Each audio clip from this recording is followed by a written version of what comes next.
Canada Post has reached a tentative deal with its union. Both sides have agreed not to strike nor lock out anyone while that proposal is being ratified. The vote on the deal is set for early next year and covers urban and rural delivery services.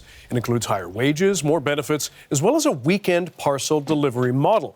If workers approve it, the deal would last into 2029. The Crown Corporation has faced severe financial troubles for years. Its most recent quarterly report included a $500 million loss before tax, the largest in its history. Now, our next guest says this agreement is good news for Canada Post and good news for all Canadians. Mark Lubinski is president of the Toronto local of the Canadian Union of Postal Workers. Mark, thanks for being here. Why is this good news for Canada Post and all Canadians? Good evening, Dan, and thank you for having me here tonight. It's good news because it will give stability to the post office. It will give stability to our members going into the holiday season. Last year, this time, we were forced back to work, but now we're looking for, and we believe we've protected the public, good public services, a good sustainable post office. We made gains, and we believe this will be the National Executive Board believes this will be a ratified agreement for our membership. Are there any details that stood out to you about this tentative agreement? Instead of the usual 4-year agreement, it is a 5-year agreement. The wage increases, the last 3 years will be based on the cost of living. That is something different, which I never seen in my career at Canada Post. So that was something that every worker across the country wants, some protection against inflation. And that was a big fight we had because our wages have fallen behind. We've fallen back behind as Canadians and as workers. So that is something different I see in the gain. And I'm looking optimistic that this will be a good agreement for both parties. Now, your union is recommending that workers vote to accept this deal. With the news now out there, how are the workers you represent taking it? Well, they're glad there's a tentative agreement now. Before it was an agreement in principle. Now we know more details of it. The final details will come out in January the 16th. Thereafter, we'll have the ability to vote either to reject or accept it. So this stability before our holidays, our Christmas holidays, everyone is celebrating one way or another, and we're getting 4 days off, just like the rest of the Canadians. And it's just a little bit less anxiety for us that there's an agreement that our National Executive Board has accepted. Certainly a different picture than what was happening last Christmas with the job action by the union and then being ordered back to work. What do the next few weeks look like for postal workers? How busy are they going to be? Well, the peak season was Christmas. Mail was there. It picked up a little bit, but again, because of where we were in negotiations, it was not the typical Christmas we experienced before.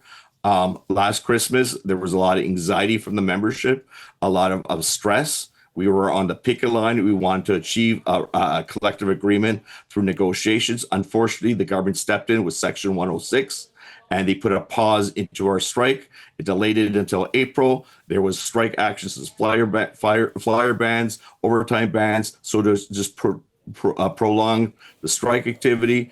The public businesses did not have confidence in Canada Post.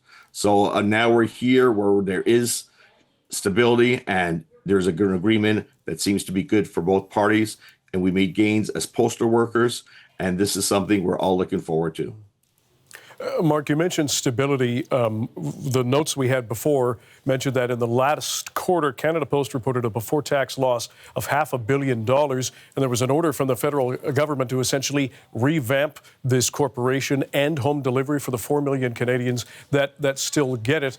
How confident are you that this deal and whatever rework happens with the corporation and your union will succeed?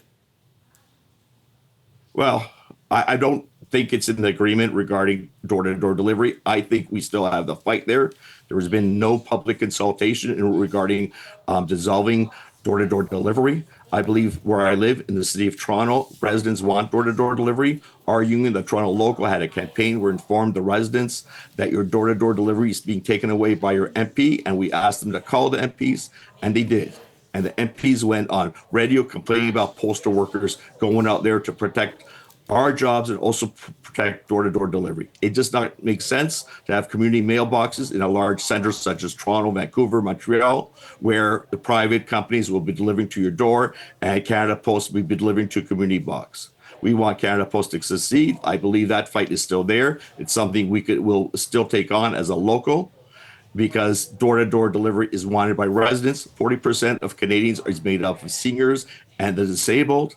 That is still the fight there. But this collective agreement will bring stability to the post office. It'll bring stability to ourselves, as in our paychecks. There's job security. These plans, the government has let Canada Post do. We don't know what's in their plan. That's not been released by the government. But the first step is to have a contract, have it ratified by the membership. Of course, when we see more of the collective agreement, what's in that tentative agreement, we'll know more. So I'm just being positive and optimistic right now. What I've seen is very positive, but we will see the details and the members will have that opportunity to accept or reject. All right. Mark Lubinski, president of the Toronto Local of the Canadian Union of Postal Workers, we very much appreciate your time. All the best. Thank you. Happy holidays and Merry Christmas. You as well.